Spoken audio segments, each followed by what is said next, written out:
This podcast contains explicit language. Bafangu! Houston, flight is go. Myla, let's go. STM. Safety contact. From Assignment X, thesoniashow.com, and Amalgamated Storytelling, this is the Dorking Out Show, the podcast for people who love stories from movies, TV, books, podcasts, and everywhere else. Welcome to episode 135 of Dorking Out. Spoiler alert, this is the Chris Gets Killed Off edition. My name is Sonia Mansfield, and in this episode, I am dorking out about First Man with my co-host, Christopher Allan Smith. Welcome to the podcast you started, Smith. Remember? Hi there. No, vaguely. Remember when we started this podcast together? Remember this? A podcast!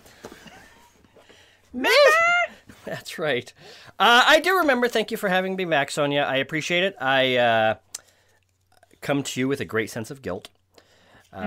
It was my intention when I took a sabbatical to get some stuff done, get some stuff off my plate, and kind of reorient myself to come back. But let's just say that we are going to make some announcements at the end of the show, some updates to the show, what we've learned on the show, where we've come on the show. But don't worry, the show will go on. We are going to be talking about the future of the show, but you are going to have to wait to segment 2 to find out all about that. Remember we used to do segments? I do. I remember. Good times. It was good times. It is good times, and I am very appreciative of and very admiring of what you have done with the show since 50% of the staff of this show totally began slacking off and jerking around. We've had layoffs here at Dorking Out That's HQ. Right. That's right. Which is really sad because... where's our big fat tax cut? That's right. Yeah, you know what? I just did my taxes, and I don't see that tax cut anywhere. It is not there. What's really sad, I would like to say about this episode in particular is, when we got started with the show, it was kind of like, hey, let's start a show, let's do something, and I'll start, putting the studio together, and you start something, and everything's a work in progress, and I gotta say, I'm a little bummed, because I just finished putting the finishing touches on my Dorking Out studio, audio recording studio. It is perfect, it is pristine, it is fantastic, it is diamond tight, and it is done in order and you like hung a sign, and it's the like live forever. That's right. Your studio or something. Something, yes. I don't recognize that reference. I'm sure it's something very topical and cool, but I don't understand that. But yes, Yes. The studio's done. I look forward to many episode recordings in this studio. And you know what else I look forward to, Sonia? Retiring. You're 2 weeks away from retirement. I am 2 weeks away from retirement. I got kids going into college. I just bought a boat. I don't really like boats. I don't go on boats, but I just bought a boat. For the purposes of this foreshadowing. Only for the purposes of this foreshadowing. Yes. I heard your wife is pregnant again, too, just for this foreshadowing. She is, which is strange because, A, she's in her mid to late 40s, which is not always an easy time to get pregnant. Plus, she had her tubes tied, so it's kind of a miracle. It's almost a miracle. Yes. I almost want to look upstairs and say, hey, God, are you playing around again on the women of Earth? Because this should not be pregnant, and I didn't do this. Oh, don't be so humble. That's right. So, anyway. On that note. On that very strange, rambling preamble. Yes. One of my most anticipated movies of 2018 was First Man.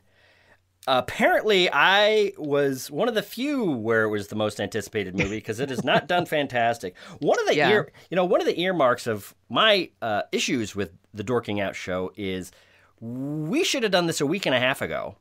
We should have Right. been Johnny on the spot, but it's like a week and a half. By the time you hear this, it might even be 2 weeks after the release of First Man, and we're finally talking about it. That's not how a topical, interesting, entertainment-engaged podcast should behave, but because of me, because of my drawbacks, This is your fault. this is all my fault. Here we are. Yeah. Having Good said job. We could be talking about Goosebumps too, we could be talking about Halloween, but instead we're talking about First Man. That's Good right. job, Smith. yeah, you're talking about Halloween with somebody else who shall remain nameless until later, when what has been obvious to everybody is going to be announced. Maybe, maybe not. This is like I guess, what is this? Is this like a Jeremy Renner Mission Impossible 4 situation? Mission Impossible 3 I guess a Mission Impossible 3 situation. Where, yeah, that's right. You know what we should have done? We should have had Jeremy Renner come on the show. And then just we could get him. He's not busy. We could definitely get him. Yeah. Do you want to talk about First Man? I do. Should I give a little rundown? Yeah, give a rundown. for people. A rundown? It's almost as That's though... what I call a rundown. It's almost as though I've forgotten how to do the show. Yeah. It's almost as So- though I never knew how to do a show. But Based more on the that biography by James Hansen, First Man tells the story of Neil Armstrong, also known as Neil Armstrong. Some things haven't changed, which is me ruining even the easiest names. Now, here's the thing. I would like Neil to point Armstrong, out... Hold on, I got to Yes. stop you, and I got to interrupt you Yes. for one of the final times. No telegraphing. She doesn't just do this with unusual names that are foreign to American tongues. She doesn't just do this with foreign names or whatever. She does this with probably the most admired American of the last century. She cannot pronounce You his name. guys, Smythe here is not wrong. Neil Armstrong will be known 10,000 years from now. But As Neil Armstand. That's as Neil Armstand. Sonia, actually, you know what? I'm going to run a test. Sonia, who's famous for being crucified on the cross as the Son of God? What's the name of that person? Is Jesus. That's right. Right. Close enough. All right. Keep going. I'm sorry. Let me start from the beginning. Based on the biography by James Hansen, First Man tells the story of Neil Armstrong, the first man, get it, to walk on the moon, written by Josh Singer, who wrote The Post and Spotlight, and directed by Damien Chazelle. I believe that is correct. Remember him? He won an Oscar for La La Land. Reunites with his La La Land leading man Ryan Gosling, who plays Neil Armstrong. The movie also stars Claire Foy as his wife Janet. It's got Kyle Chandler, Jason Clarke, Patrick Fugit, Lucas Haas, and Corey Stoll as Buzz Aldrin. It Are you does. still there? I'm It here. does. I'm listening. So I'm sorry. Smith, I was trying not to interrupt you. So, that's a first. And apparently, I can Why- even interrupt you with my silence. Oh my God. Why did you pick this movie, and why did you not pick Venom? Well, I think my reasons for not picking Venom are obvious. Oh, It's I guess apparent. My stuff is contagious. That's right, Venom. It's the That's story. the French version. That's right. It's the story of a Austrian city on the water that is made out of been goo. drinking. Have you been drinking? No, I wish just- I had been drinking. Because Venom looks awful, and I am one of my favorite movies of all time is The Right Stuff. One of my other favorite movies of all time is Apollo 13. I love... And Space Camp. That's You right. love Space Camp. That's right. I love a good NASA story. There's one of the things that actually makes me proudest of this country is the space program. Yes. It is an unalloyed good. It's an unalloyed benefit to the country. It's an inspiring thing. It's a majestic thing. It's, when you think about what humans have done and trying to, explore our world and learn new things and make ourselves better, make ourselves more advanced and more peaceful and more tolerant and more etc. All of those things are wrapped up in NASA's mission. When the sun is exploded and the Earth has been burned to cinders, there will still be NASA spacecraft rocketing across the cosmos. Those could be all that's left of humanity when the sun explodes. Sure. I mean, if you believe in all that stuff, right. Sure. And that might be, I've taken a kind of a dark turn, but just the idea that NASA does things that will literally exist forever and put a mark on the universe that will be around for literally billions of years. We take the way that I like to think about it is we took the guys that the Germans were using to make, missiles to bomb London, and instead we gave them the job of sending people to the moon, which is very inspiring and very admirable and very whatever. So interesting you say that, because with this movie, I was expecting like a straight up biopic, but instead I think this movie went all Inglourious Bastards on us with an ending that didn't really happen, because I think we all know that the moon landing is fake. Oh my God. And was filmed on a soundstage. We're not doing this. We landed. That is, I got to tell you, we are going to go off on a couple digressions here, but, I think you knew me at the time. I think in high school and after high school a little bit, I was kind of into conspiracy theories. But just because one of the things that we started this show for was to talk about stories, and we love stories, and conspiracy theories are fantastic stories. They really are. It's like, I guess that's one way to look at it. Well, they are. They're kind of like this, you think you know the simple things. They're all twists. People love twists in stories where you think you know one thing and then it twists around and it turns out it's the exact opposite and whatever. Anyway, so I love them. By the way, I really wish the movie had done that. That's right. But had just been like, it turned out like Neil Armstrong's just an actor, like a Ryan Gosling that they hired. Imagine the fury that would have, there's been this kind of fake, ridiculous controversy about the flag on the moon and everything, which is whatever. That's made up bullshit. Can you imagine the fury that would have happened if they had gone all in on the Neil Armstrong as an actor? I would have laughed my ass off. But here's what I was going to say is, one of the things that got me out of conspiracy theories is once you look into them, they're kind of ridiculous. And when you really try to look at the evidence in a serious way, most of them evaporate pretty quickly. One of the ones that is... That's not the American way now, Smith. But here's the thing, is the moon landing conspiracy, I really do use as a kind of, is this person really dumb?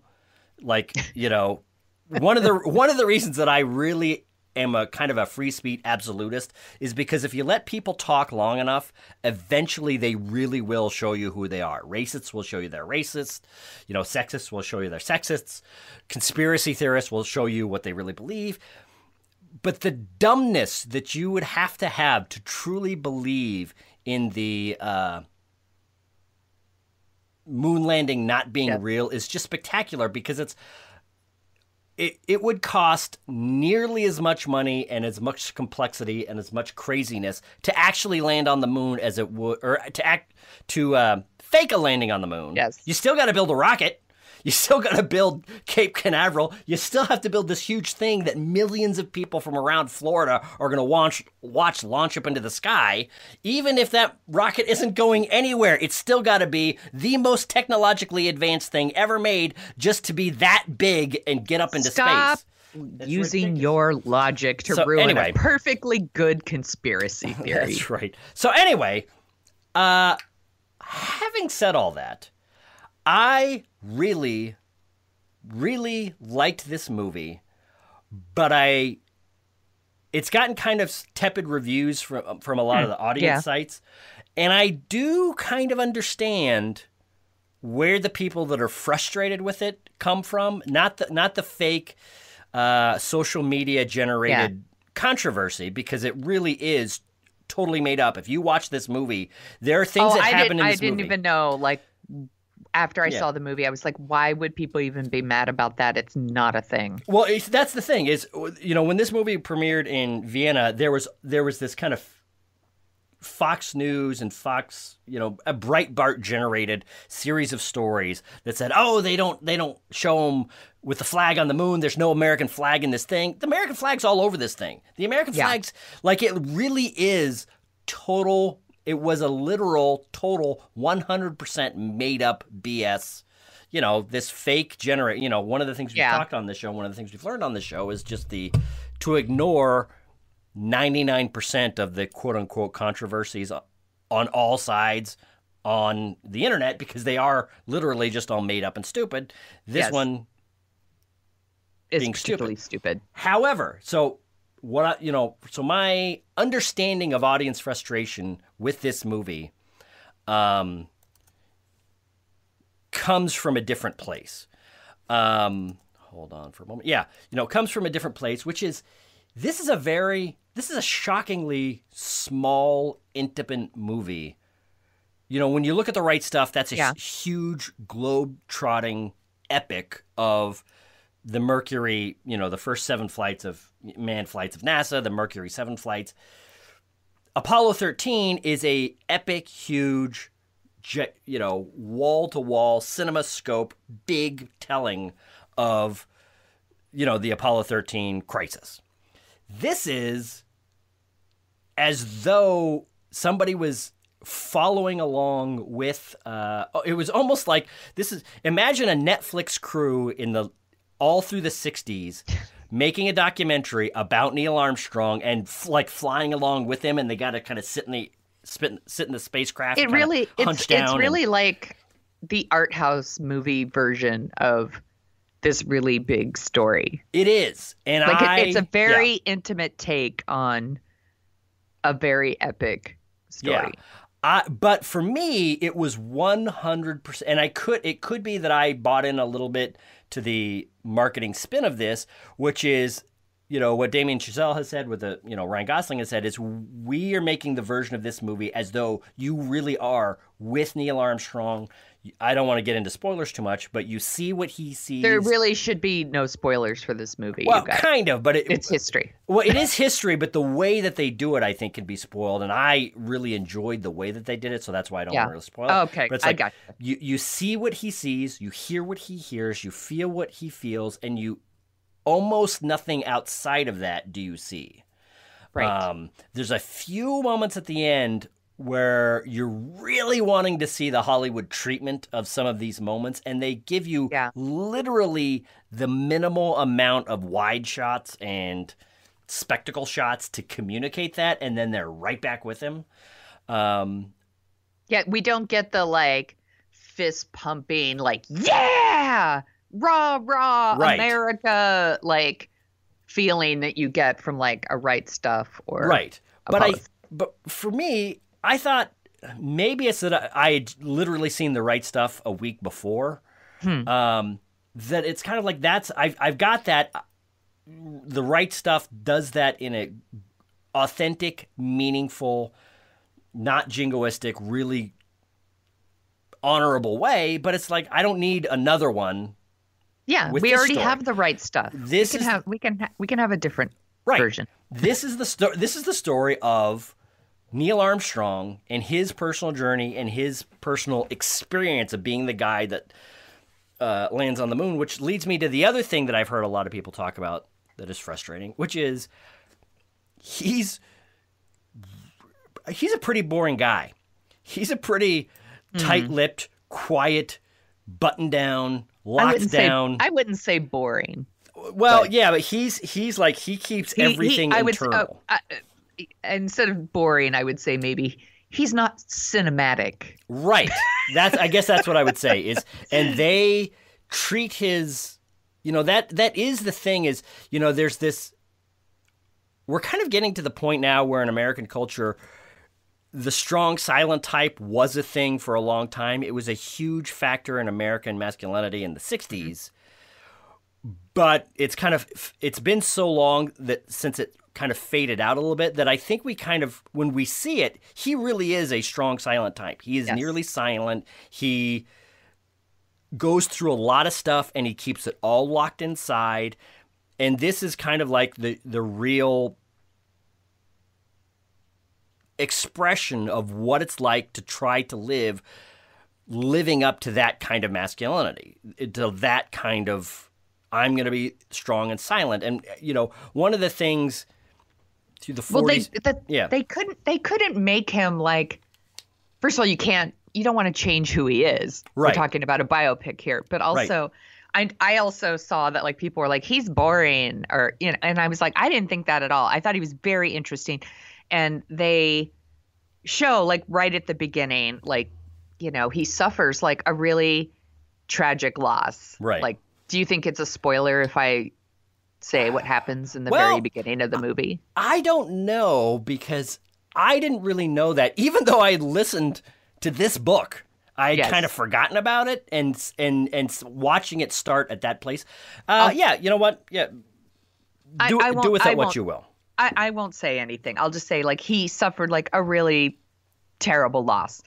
And I think, if he had had like all kinds of behavioral problems, or, he would have never been leading this mission anyway. Like NASA would have never selected him if he wasn't someone who keeps it level-headed, like keeps his emotions in check and just does the work and makes the tough calls and makes the decisions. And I think one of the reasons he's so brave and he's so level-headed is because he'd already been through something that's like the worst thing ever. Right. And he survived it. And so he's just dealing with that and carrying it around. And I thought it was very interesting, and I thought it was very moving. And I also really like how you feel like you're in that cockpit. Yes. Like, it's not just the cinematography. It's also like the editing and the sound work and how it all is together. I mean, I'm not like, I haven't seen all these movies a million times like you have. I've only seen them like once or twice. And I don't recall seeing other ones that made me have that feeling. Yeah. Where like I was actually like, oh, I might throw up. Like I might have to avert my eyes a little bit because it's so like visceral, or I don't know. It was Well, no, I agree 100%. And one of the best way that I heard it described, and I wish I A, coined this, and B, could remember where I heard it. I heard it a couple weeks ago, which is essentially this movie does for kind of space flight movies what Saving Private Ryan did for war movies. Oh, that makes sense. Which is like, we're going to strip off all the Hollywood artifice and all the usual tricks that Hollywood uses to do stuff, and we are going to show you, we're going to really try to strip it down to really what it was like on a visceral level to do this. This is not nearly as gory. Yeah. Because just, most of the time they show it like they're going up into space, and they basically they hit turbulence. Mm-hmm. And then they're like, wee, like floating around, and there's no gravity here. Right. Like, this is not like that. Yeah. Yeah, this is, and I think the other thing is the fact that they would pick a guy like this, I think, is interesting. And they kind of need NASA, they're doing two things. And one of the things that NASA's always been criticized about, but they're kind of stuck in a weird way, is part of what they're doing is real research, real development, real envelope pushing, real, true, brave exploring. The other part of it is kind of PR. It's kind of like they know, if we do this thing that we're setting out to do, we are going to make someone historically famous. They're going to go to the moon, they're going to land on it, they're going to come back, and we're going to have to deal with this person for the next 50 years talking about their experience. Imagine if Columbus or whatever, that's not a fantastic choice, but imagine if Columbus had done what he done now, there would be documentaries 60 years after Columbus came to the New World, interviewing him. Columbus, what was it like? We're actually, here's another one. Captain Kirk James William Shatner played Captain Kirk for 3 years back in the 70s, and they're still interviewing him about what he did back in the 60s. You know, so imagine if they picked some obnoxious prick son of a bitch, right? That would embarrass them forever. In a way, Buzz Aldrin was kind of supposed to be like the counterpoint, right? Exactly. You know, so it's like kind of he was the one who was kind of more of like it seems anyway. Yeah. Like he was more of the showman. He was the one who could be a little bit more flip. Right. And Neil Armstrong was the more like serious, subdued person. And I have to say, like I said, I haven't seen all the other movies as many times as you, and I have to admit, and I'm embarrassed to admit it, about how much I don't know about the space race. So, well, I learned a lot from this movie. I really probably should be embarrassed, and I shouldn't admit that. But I don't know. I learned a lot about what happened. Yeah. From this movie. Well, that's the other thing that is really great about this movie is that it communicates. There's a lot of people that say, one of the criticisms that NASA gets hit with is, you say it's dangerous, but it's not really dangerous. All these things happen, but it's very rare for an Apollo 1 situation or a Challenger situation or whatever. But it's kind of like, no, people still really get killed. And when you watch Neil Armstrong live through the 60s, doing test flights, working on Gemini, working on all this stuff, and you see all the things that went wrong and all the people that got killed, it's shocking. Yeah, because, they're all living like in a community together. Right. All these astronauts and their wives and their families. And to see and feel and hear like what it's like when basically they're all getting kind of picked off one by one by a serial killer that is NASA. And then the wives carrying this around, dealing. I'm not saying NASA's really a serial killer, by the way. But I know what you're saying. But and the wives and the families carrying around my husband could be next. Right. It's really heavy stuff and really emotional, hard stuff. Well, and that's the thing that I wish that more people got this. I wish that we didn't live in such crazy politically charged times, is because, America, there is a certain segment of America that looks back and thinks, oh, where's the strong silent type? Where's this and where's that? And usually what they're thinking about is kind of like the greatest generation. They went and they fought World War II. Then they came home, they kept quiet about it, and then they did the great 50 years of whatever they did. And then they drank a lot. Well, exactly. No, that's the thing.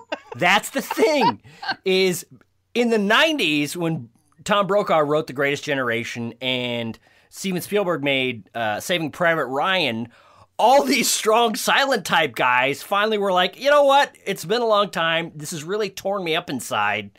I'm going to start telling the story, or I'm going to start talking about the pain that I've been carrying around for 50 years. Yeah. Here's my experience. And that's kind of what this movie does, is it doesn't shame or it doesn't make fun of or it doesn't satirize the strong silent type, but it shows you the real cost. The real cost is you go through these things that have people tearing their hair out and rending their clothes and these incredibly life-changing heartbreaks. And because of the way masculinity was seen back then, because of the way this kind of man was seen back then, you really just have to have a stone face and say nothing. You have to act like it's not even touching you, and but you know that it is. These guys, they put one face on in the world, then they go home and they close the door, and they might not even show their wives, but it's, any human that's not a psychopath would be torn up by this stuff. Having to project that into the world is, very difficult, which is why I don't do it, which is why, wait, what is it? The strong silent type? I guess the opposite of that would be the weak loud guy. Yeah. I guess that's, in a sentence that might mean, that's my dorking out persona, just on Dorking Out, of course. Off the show, I'm totally different. But I really like this movie. And I think because he's playing someone who's kind of a strong silent type. Right. I think people are kind of crapping on Ryan Gosling's performance, and I actually think he's really great in this movie. And it's not really a stretch for him to play like a man of few words. I feel like he's played that role a lot, but I think he does it very, very well in this movie. But I do also understand the criticism that because Neil Armstrong is kind of cold and reserved, the movie sometimes feels very cold and reserved. Definitely. And that can, in some of the more like emotional moments, are more subdued. And like I said, it doesn't have that like fist pumping, like, America, fuck yeah, kind of stuff that we expect from like our space exploration movies. So I understand that maybe some people went in with a certain kind of expectation and it doesn't meet that kind of expectation. I went in not with that kind of expectation and thought the movie was quite good. I also thought, like I think everything, it was too long. No, you're wrong. But I still really liked it. And I mean, if anything, the thing I walked into thinking was like, gosh, this is a very different movie for Damien Chazelle. Like, he did Whiplash, he did La La Land. They're both about music. Why is he doing this one? That seems like a weird choice. And then after I saw it, I was like, oh no, they're all kind of the same in that they're all about like men trying to achieve like some sort of greatness or perfection or or their dreams or whatever. Like, they are kind of the same that way. I mean, it's really good. And that's the other thing about, I really don't understand. I understand people watching this movie and not having a good time, not being that interested, not being that thrilled. Even though I had a great time, I was very thrilled. And for me, the kind of underplaying of certain emotional moments kind of makes them doubly impactful for me. But Ryan Gosling's performance is a kind of very old-fashioned performance in a weird way. It is a Gregory Peck, Gary Cooper. Totally puckered performance. And I think we're so used to, in this day and age, getting behind the curtain, getting under the skin, getting the big, loud, flashy performance, that having a kind of person that actually acts like this and actually deals with the world in this way we're not as familiar about it as we once were. So it does come off as something very kind of strange. That's one of the things that we've talked about on this podcast and talked about for the last 2 years, the Me Too movement and the examination of the roles that women play in society or expected to play in society or whatever. And I'm not going to get all men's rights, whatever. I would hope not. But there is a kind of not the roles of men and the roles that they're expected to play, I don't think get the same kind of careful questioning and examination. We get movies about, we get shows about like the Walter Whites and the kind of the spectacle of certain kinds of psychopaths, essentially.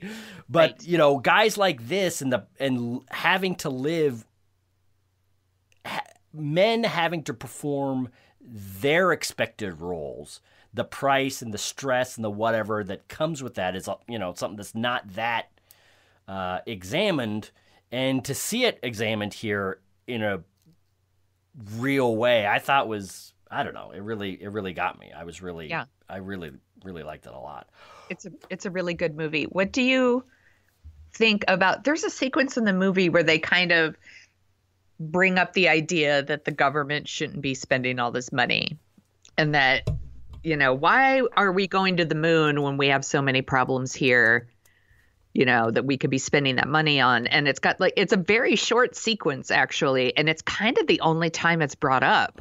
Yeah. Well, you know what? That's the thing. And because I do know that a majority of Americans didn't support the space program at the time. And I was like, is that just, I don't believe that's true. I think it is. I don't think a majority. I think a larger. All right, let me rephrase that. Yeah. A larger minority group than you would think. Exactly. Yes. No, I 100% agree with that. Yes.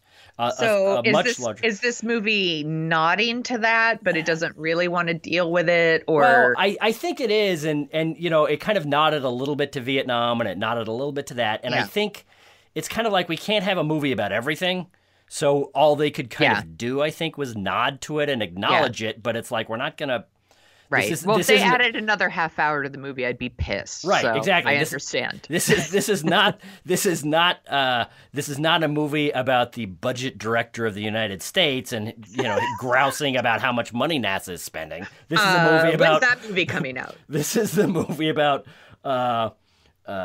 I was just going to say Jim Neighbors for some reason. This is the movie about Gomer Pyle flying. That's a movie I want to see. Anyway, no, this is a movie about Neil Armstrong and his personal experience inside NASA flying. But here's the thing I would say. But it is one of the rare times in the movie, don't you think, where they go outside of... It is, yeah. Yeah. And it makes sense. And I guess the thing is, and I will lay this... one of the things we're going to talk about a little bit later is kind of what I've been doing and what I am going to be doing outside of this show. And one of the things is, we've talked about getting more involved politically and whatever. And we've, I've done that because of kind of the last 2 years and the election of 2016 and whatever. And you and I have done our fair share of bashing on the missteps that I think the right has in this country. But I think one of the huge missteps and one of the things that I'm very tired of hearing about from the left is this kind of, we got a million problems down here, we got this and this and that going on, why are we spending all this money in space?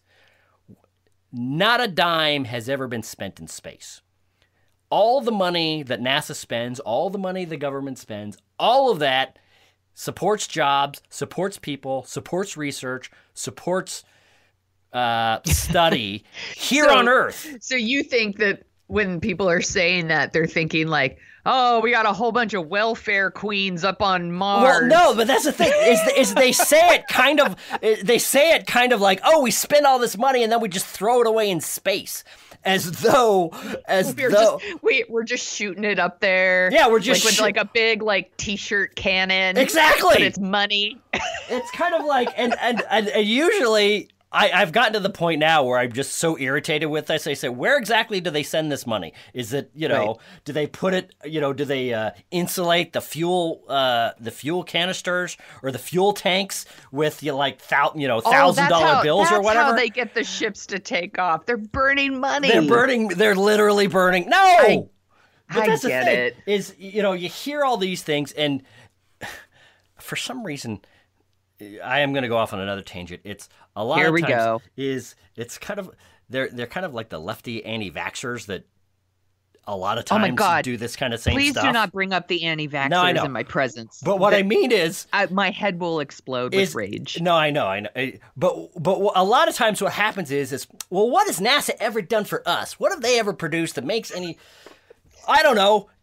Nearly every part of modern medicine. They gave us tanks. They gave us satellites, GPS, X-ray, X-ray or MRI technology, CTI technology. Basically, every modern diagnostic tool that doctors use came from NASA research. Yeah. Came from all the satellites. Basically, everything on television, the internet, Dippin' Dot, your iPhone, Dippin' Dots. That really thin and warm sweater that you like so much. Everything, nearly everything you can think of, nearly everything all those meaningful movies and you helpful. like The Right Stuff and Apollo all of 13. That. If you pull Camp. that's right. If you pull the thread of NASA out, nearly everything that's good in the last 50 years collapses. This is like if you want to talk about improving our lives, using science to make things better. All of climate change, all of the study, all of the knowledge, all of the data, everything we have that hopefully someday we will use to combat climate change, all of that, literally every 0 and 1 in all of that data comes from stuff that NASA has done. So I understand the frustration because there's this kind of very simpleton, and I'll just say it like this, there's this very simpleton attitude that, if you're spending $1 on NASA, you're not spending $1 on schools, that's not how schools work. That's not how budgeting works. That's not how any of this stuff works. If you want to have a discussion about reprioritizing the budget. You were saying this is like a leftist thing. I don't think it is. I think it's just an ignorant thing. Well, it is an ignorant thing, but it is a lot of the people that have cut the NASA budget and redirected NASA attitudes in the last half century, since we landed on the moon, I hate to say it, have come from Democrats. Bill Clinton cut off our plan to go to Mars in the 90s. Obama. He heard there's no chicks there. That's right. It's unfortunate. Very true. Barack Obama kind of really cut things down at NASA, and we would be having American manned space launches with Americans now if we had kept on track with what was set up in the early 2000s. And it's kind of like the Bushes get things started in their presidencies, and then the Clintons and the Obamas come in and like stop it all. So that's why I'm saying this. It is something, and I maybe it's just that I'm talking to more Democrats these days and more lefties these days. It is something that I'm hearing more from that angle. Commie liberal, I'm not really a commie, just liberal. I'm not one of those people that thinks that if you're spending $1 on the space program, then that means you're not spending it on something down here, quote unquote, that we should be funding. So exactly. So yeah, that's what I think about that. Speak for me. That's what I think of. Yeah, no, I agree. I'm not saying everybody. But let's go back to talking about this movie.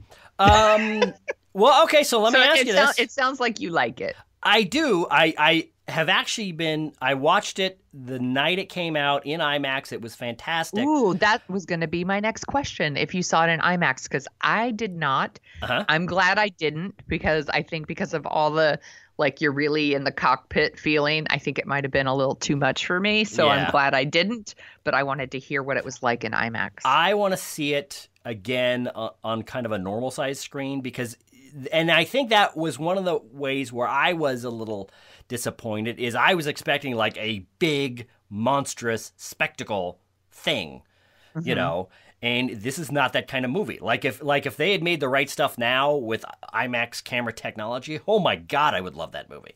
Right. And I was kind of hoping, and they do a little bit with it, but not as much as I was thinking. So essentially, I'm a huge lover of IMAX. I'm a huge believer in IMAX, but IMAX is not necessary for this movie. Okay. I really liked it. But so, Sonia. Yes.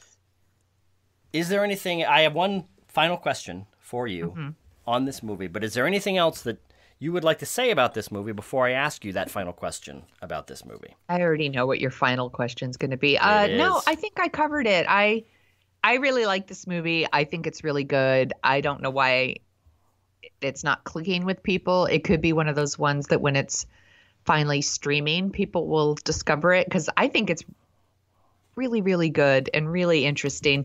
But it is, like I said, not one of those fist pumping NASA movies. So I get it. But anyway, it's a good one. I agree 100%. I have a real feeling that when I watch this again, I'm really going to like it.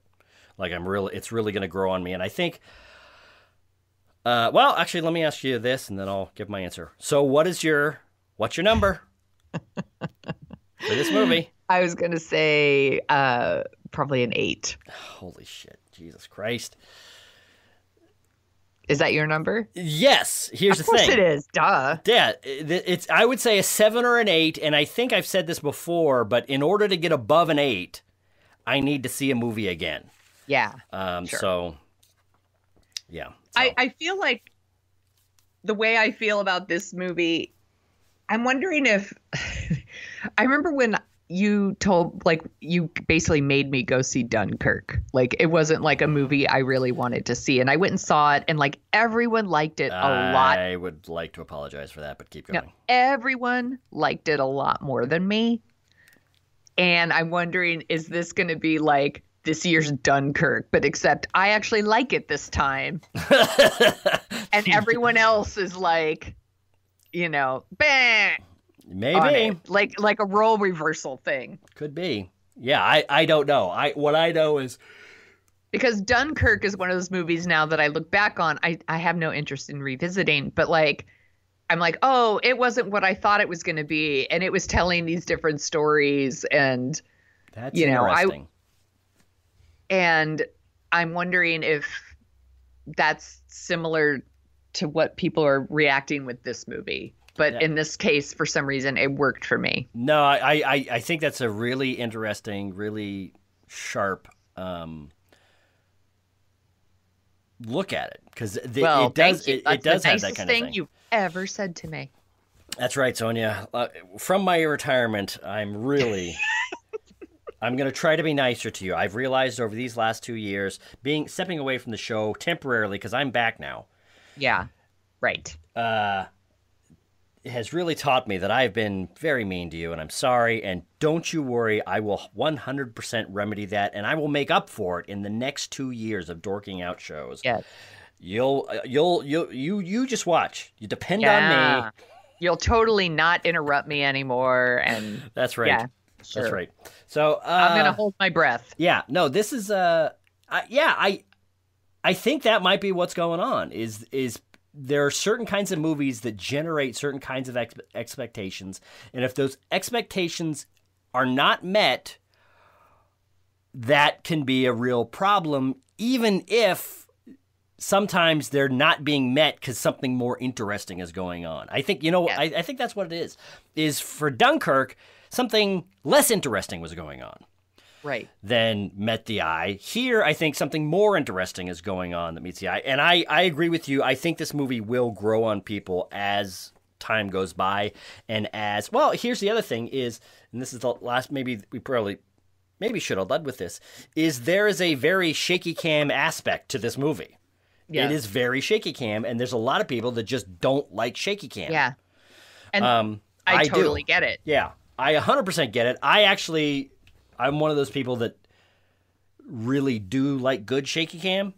But I think, on a big IMAX screen or on a big movie screen, it can be kind of headache inducing for some people. And I think on a smaller screen, this is going to be really good. I am very excited for the NASA connected universe. They introduced Buzz Aldrin. Right. So now we'll get his movie. Well, here's the thing. Right. And then we got the character that Tom Hanks played. That's right. In Apollo 13 in this one. That's right. So this is a prequel, everyone. Right. A prequel to Apollo 13. That's right. Obviously. And I kind of made a passing joke to my son Harrison when we were watching The Right Stuff. I said, oh wow, a lot of the characters in The Right Stuff spill over into Apollo 13, and there are other characters not in The Right Stuff that go from the First Man and spill over into, Right Stuff to First Man to The Right Stuff. They kind of spill over. Some characters disappear, some characters carry on, and my son said, without missing a beat, "Yeah, Dad, it's almost as though all these guys were astronauts at the same time." Well, I was like, I think it's important that people know that they should stay through the credits of this movie, because after that, Nick Fury shows up. After that, and he's the one who recruits the woman for Hidden Figures. That's right. So, which is funny, because I was making a joke about this, and I was thinking about this, and I have to admit, I didn't think about Hidden Figures, but as soon as somebody mentioned it, it's like, oh, that's like a fourth movie.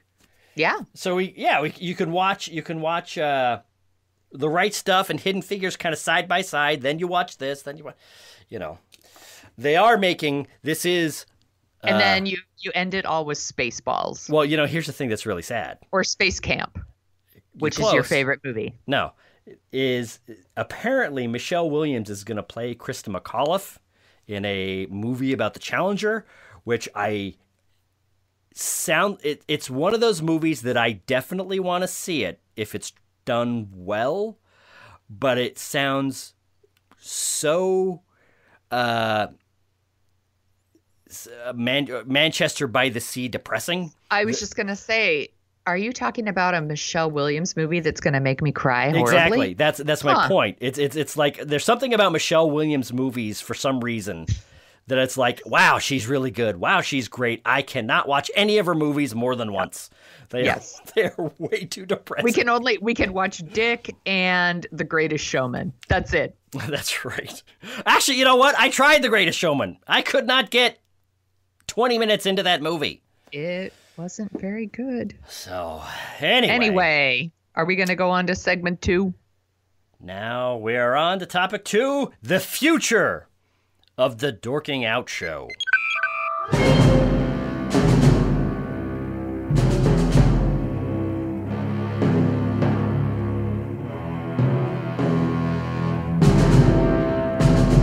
Topic 2, the history, the future of Dorking Out. Do you have anything you want to start with, Smith, or shall I just start talking? You know what? You should start talking because I'm feeling a little verklempt right now. Yeah. So why don't you talk about the future? Yes. So the show is going to be going on. We have a lot of guests coming on the show. I guess I should just say it that Smith is leaving the show. And I'm super bummed. We started this together. It was supposed to be something that we did for fun, and, life gets in the way of things. So that's depressing, but like I said, the show is going to go on, and I have people lined up. Margot is going to be sitting in from time to time, and she's super awesome, and we all love her. And Peter Brown is going to be coming back, and of course, David will be here, and God help us all. There might be some where it's just me. That's going to be great. I don't know what you're talking about. But we're going to keep doing the show. And, I think we're going to really just lean into the whole dorking out aspect. And it'll be, we're going to talk about movies we love, movies we hate. We'll talk about new releases. We'll talk about TV shows. We might do a bunch of random things where we talk about podcasts and books and music, or, just all kinds of things. We're going to have all kinds of fun conversations and lots of different people. And so that's kind of the plan. Well, I am very excited about that plan. When I went on sabbatical in May, I was very heartened to see Margot step in and do some stuff, and to listen to the chemistry that you guys have and the engagement that you guys have, and the thing that you, I think, stumbled upon. I don't know, you tell me, but I love when you and Margot essentially take sacred cows and destroy them. Well, it is what you started calling Sonia and Margot Destroy Your Childhood. Which I love so much. Yeah, so it is one of my favorite things, is having Margot come back, and we're going to destroy people's childhoods. But I also don't want to force her to commit to just me or being on every single week. So, because she has many other podcasts, so she is going to be coming back as, often as I can have her. But we will also rotate in other people. Yeah, including David, Peter, Anthony Ferrante, the director of Sharknado, reached out about maybe coming on one week. So we'll have lots of different people. That makes me very happy, because, to be honest, this has actually been a relatively difficult year for me. Everything's fine on the home front. Everything's fine with my kids and everything. But, there comes a point. One of the reasons that we started this show is we really like stories, and we really like creative things and doing creative things. And sometimes things go in different directions. Sometimes, I've reached the point where the amount of things that I desperately want to do is too much to...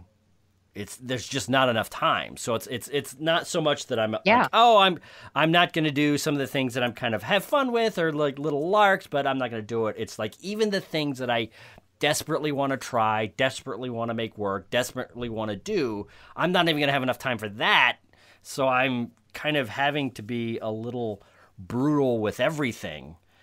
And just, one of the drawbacks of trying to have a creative life is you throw irons into a lot of fires, you try a lot of different things, and your heart, sometimes things you want to keep doing forever, you just can't keep doing. Of course. And there's also like an aspect of this podcast that requires you to like consume a lot of content. And so you're spending a lot of time watching things and reading things instead of actually like creating things. Even though like you're creating a podcast and you love putting it out there, like sometimes it falls more onto the like consuming side than the creating side, which I totally understand.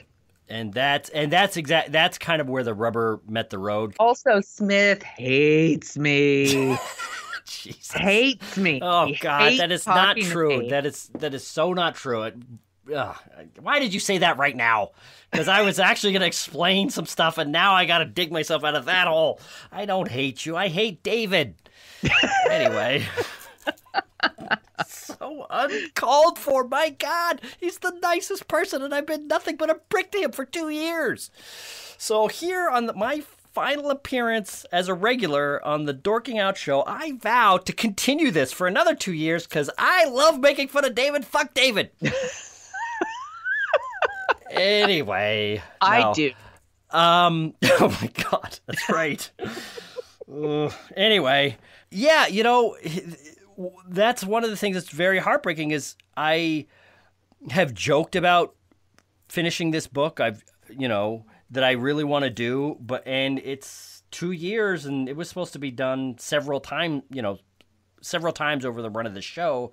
And for various reasons having to do with business, having to do with life, having to do with whatever, it's just this thing that I desperately want to do creatively is not getting done. And I've went through somewhat of a little midlife crisis a couple years ago where I realized that in order to keep my sanity, I am going to have to try to get some of this stuff done. Mm-hmm. And essentially what it was at the time was I'm only going to be doing Dorking Out. I'm only going to be doing the book and in my business, and life has a way of, the best laid plans of mice and men situation, I guess. Yes. So now I am again in the process of whittling down and cutting things out. And the most painful thing that I'm not going to be doing anymore is being a regular on Dorking Out. But at the same time, Sonia has been doing a fantastic job and been doing a lot of great things with the show since May, and it was and I kept saying, and we kept saying to you guys, the audience, hey, yeah, he'll come back. I came on in August and September, and he's coming back, and I need to be realistic, and I need to be honest with you guys, and it's just not in the cards. And it is definitely, when I look out over the work that I want to do over the next year, it would be a lot of, so Chris, this new show came out. Have you seen it? No, I haven't, Sonia. I got nothing to say. Hey. Which is me too, actually. Right. So it's going to be like, this is going to be a really boring show if Chris is still on, because he's got not a guy to, that was us in the first 2 years where you're like, hey, I need you to watch all 12 episodes of Luke Cage. And I'm like, that's not going to happen. Yeah. So we're not doing that anymore. But I am very happy with this new creative, the things that Sonia is doing with these other people. And and that's the other thing is, I was not, even at the beginning of this year, I was not able to do the things that I really wanted to do with the show, which is, have Peter on. It's been forever since Peter's been on. It's been forever since anybody else has been on. And it's just, that's not a good way for me to treat the show, or for us, for the show to be treated, I should say. I think it should be dealt with by people who are really fully committed and really fully there, and I wish I could be. You'll come back for the Oscars, though, right? Well, oh my God. Right? Here's the thing. Right? Here's the thing. Is earlier today I was thinking, I am going to go on the Dorking Out Show from time to time, and I am going to have, but there is going to be X amount of hours. I'm just not going to have to work on it. And my first thought was, I'm not going to have to do the Oscars and pour all that time in. No, you do. You know what? Yeah, I'll tell you what I'm going to do. I'm not going to do any research this year. I'll be on the Oscars, but I'm going to do it. He's lying. I'm going to do it old-fashioned style. No, he's lying. Tonight is the last ridiculous amount of overproduction I'm going to pour into the show. He's lying. No, I'm going to wait until 1 hour before the Oscars. I'm going to fill out my ballot by what I think should win, and that's going to be it. No, he's lying, you guys. I'm not lying. He's going to get them all correct and then pretend he didn't do any research. Wouldn't that be crazy if I just tossed off, oh yeah, this is all the stuff I think should win, and then that's the year I get 24 out of 24? I actually did a write-in campaign. And, oh my God. That actually worked. That's right. So crazy. Jesus. So, no, but I am going to be back on the show at some point because hopefully I'll have a book done that I could talk about. And there may be another video project that I will be possibly delving into next year that I will definitely come on to talk about. Okay, good. But we shall see. That looks very promising and very interesting at the moment, but it could also be another one of those things that, wow, that sounds like a great idea. I think I'll do too much work and pour too much time into it before I'm even sure if it'll come back to anything. So just I'm gonna miss talking to you every week. But I already was missing talking to you every week because you've been gone all summer because you ditched the show. Oh wow. Oh wow, that really hurts. So, well, let me ask you this. Be honest with me. Really honest with me. Because one of the things I've been doing over the last 2 years is kind of a self-assessment, and I am aware of my obnoxious tendencies. And I'm secure with that. I think that's the thing is a lot of times when people go on a journey of self-discovery, it's kind of like, oh, I've discovered all these things, and oh my God, I've got to change it. With me, it's mostly been, yeah, I am pretty obnoxious, I guess, but what are you gonna do? And then I'm off to the next thing. Huh. Yeah. I am really loud. Oh well. So let me ask you, how has it been not having me blabbering on for 15 minutes too long for every segment? Well, the shows have been under an hour.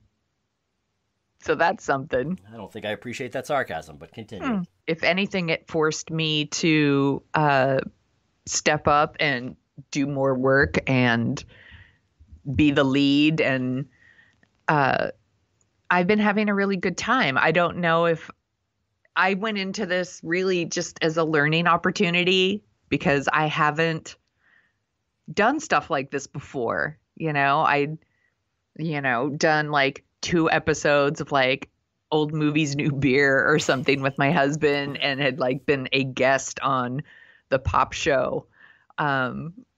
And I was kind of nervous to do it. And you were like, no, we're going to do it together. It's going to be awesome. And, I've been trying to learn a lot. I've been listening to a lot of other podcasts, and I'm really, really, really trying to get better. And I hope that people think I have gotten better over the last 2 years. I've tried to, be more confident and ask more questions and share my opinions and, do all those things that I always do when I'm writing, but wasn't maybe as comfortable doing out loud. I am trying to translate what I've been doing in my writing for my whole life and put it in a podcast form. So hopefully it's working and going to keep working. Cool. I am very excited for that. Well, thank you. So, and I appreciate all the work you've done on the show over the years too, by the way. Very much. So, I'm going to change everything after you leave. Pretty much. Why not? It's your show. As I would like to point out, Smith, you've done an amazing job on this house. It is immaculately decorated. It is beautiful. I am going to burn this house down. That's right. And rebuild it in my image. So here's the thing. This is a little bit funny. Maybe this is more funny for me than it is for the listeners. But so Sonia and I had a discussion like 2 weeks ago about this, and kind of had the talk where we decided all this stuff and announced or revealed all this stuff to each other, or whatever. Where I decided that I was going to start seeing other podcast hosts. Pretty much. And here's the thing. I am sure within 24 hours of that discussion, my mug was off the logo of this show. True. There's a new logo, a new fantastic logo for the Dorking Out Show. It's only got Sonia's face on it. I did one thing, people who have podcasts will know this feeling exactly, or like a YouTube channel or whatever, is every once in a while you look like, oh, I wonder if anybody's reviewed it, or I wonder if anybody said, oh, let me look. And I look it up in the iTunes store and it's like, oh my God, that's not the logo. That's just Sonia in the logo. Oh, that's right. Wow, she didn't waste any time kicking me out of the logo. Look at this. This is not true. It was not true. 24 hours. It was like 48 hours. It was 48 minutes. Actually, that's not true too either. It was a little while after. But it's funnier if I say that it was 48 minutes later. Right. So that I had the logo all ready to go, and I was like, okay, you're not coming back. Okay, hold on. And while you were still on the phone, I uploaded new logo. That's right. So, I'm sorry, Sonia, I got to apologize. That is, I don't know if you can hear that. I don't know if it's coming through on the mic, but that is my dog, Lucy. This has never happened on the show before. And what's strange is I just got the studio finished. I just got this pristine recording situation set up. And the dog is in the studio. How many times have we done? Have you ever heard a dog? Why is she in the studio with you? You never do that. I don't know. What is it, Lucy? I don't know. So anyway. So what else have you been doing? I've been working. I've been trying to find time to work on the book. I've been trying to pull in more jobs because I'm putting one kid through college. I'm about to put another one into college. It's election season, so I've been getting more and more into political videos. Do I know any of them? Well, I mean, do they air just locally or everywhere? I've seen some of the things you might have seen. Some of the things I'm very proud of. Some of the things I'm not that proud of. One of the things I haven't talked to you about is Alex Jones. The whole Alex Jones situation, getting kicked off of Facebook, getting kicked off of YouTube. Yeah. I have to admit, with a media empire like that, he's got some cash, so he's pretty desperate. So I've been doing some videos for Alex Jones. Are you fucking shitting me? No, but look, I didn't do any damage. Here's what I did. Are you serious? I'm a little serious. That's fucking terrible. I know where you're coming from, but between you and me, all I did was I took Alex Jones' voice and I dubbed it over some old Three Stooges cartoons, and those people couldn't tell the difference. They love them. They're eating it up. So, I know it's not something I should be proud of, but it's not really doing any lasting damage. Everybody loves the Three Stooges. He's talking about, Larry, Curly, and Moe are talking about gay frogs or something. I don't know. All I know is it's really working for his audience, and that's all I can tell you. You don't think they're going to figure it out?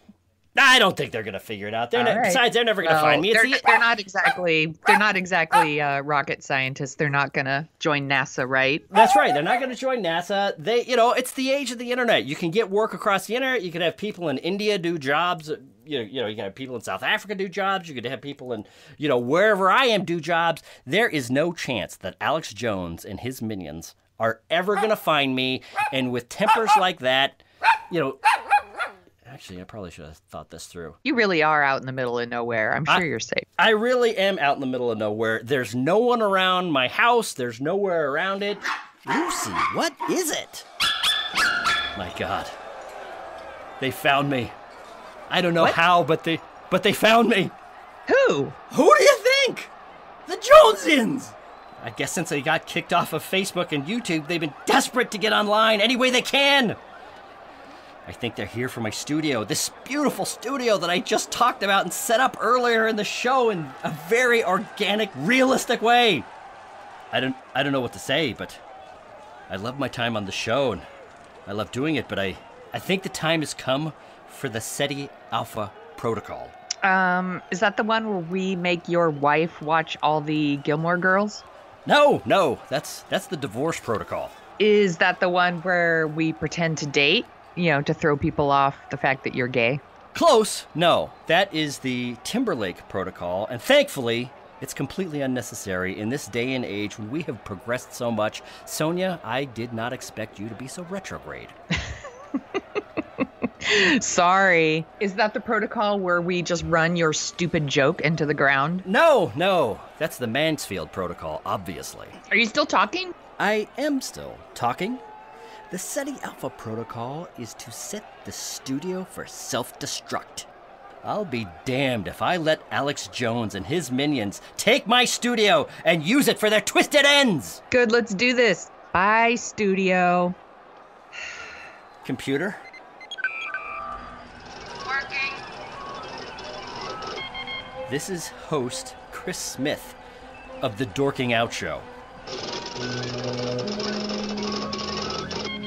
Destruct sequence 1, code 1, 1A. Voice and code 1A, verified and correct. Sequence 1 complete. Computer, this is the real host of Dorking Out Show. Destruct sequence number 2, code 1, 1A, 2B. Voice and code verified and correct. Sequence 2 complete. Hey, David, get in here. What is it? I was just in the midst of looking up the latest rendition of Catan that's coming out from Uwe Rosenberg and Klaus Teuber. They're actually working together for the first time. Oh my God, that's so cool. Yes, we humans do that, don't we, David? You flesh-covered robot. But you know what else is Great. cool? Smith is setting the self-destruct for his studio, so he's not going to be on the show anymore, and he's probably going to die. Oh, thank God. Finally. Just get on with it, you smug son of a bitch! Computer, this is David Sue Tracy, Chief Engineering Officer of the Dorking Out Show. I'm sorry, Smith, but you've had this coming for, I don't know, 20 years or something like that? That's about right. It feels like it. Yeah. All right. Destruct sequence number 3, code OU8121B 33 36 34 double D. Voice and code 1B, 2B, 3, verified and correct. Destruct sequence completed and engaged. Awaiting final code for 30-second countdown. Computer, this is Chris Smith, the now former co-host of the Dorking Out Show. Begin 30-second countdown. Code 0, 0, 0. Destruct 0. The Dorking Out studio will self-destruct in 30 seconds. 30, 29, Well, Sonia, 28, 27, and what's your name? 26, I guess this is it. 25. I guess I've come to the end of my run on the Dorking Out Show. Are you through? No! Don't say your goodbyes yet, Sonia. Don't you give up. Don't you do it! It's so cold in here. You're gonna get out of this. I'm going to shut one of these windows. You're gonna go on and you're gonna make babies and watch them grow up. And you're gonna die an old lady, warm in your bed, 5, 10 years from now, tops. Go to hell, Smith. Not here. Not this night. Do you understand me? Nope. Don't understand you at all. Cheers to that, David. Show? Out of danger? Now that you're off, yeah. Don't grieve. The needs of the many outweigh the needs of the few. Isn't your studio in your house? I never took the Kobayashi Maru. Aren't you blowing up your house? What do you think of my solution? You know, if you don't want them broadcasting from your studio, why don't you just unplug your microphone? This is all very, very stupid. I'm so glad you're finally saying it. Cheers to Sonia! that, David. Take off this mask so I can look on you with my own eyes. I can't tell if you're wearing a mask, Smith, because we're on Skype. Then get me a mask, because looking at you and David is just so goddamn horrible. Yeah, you don't like to see happily married couples? I'm not hitchhiking anymore. I'm driving. Aren't you gone yet? I've seen things you people wouldn't believe. A 70mm brand new remastered print of Lawrence of Arabia. I was at a drive-in when I watched Raiders of the Lost Ark and Superman 2 at the same time. I saw The Matrix with Carrie-Anne Moss and Keanu Reeves in the same theater. They took a bunch of kids because celebrities, I don't know if you know this, Sonia, but they're just people, like you and me. Am I supposed to respond to that? All those moments will be lost in time, like tears 4, in rain. 2, Time 1. to die. Destruct.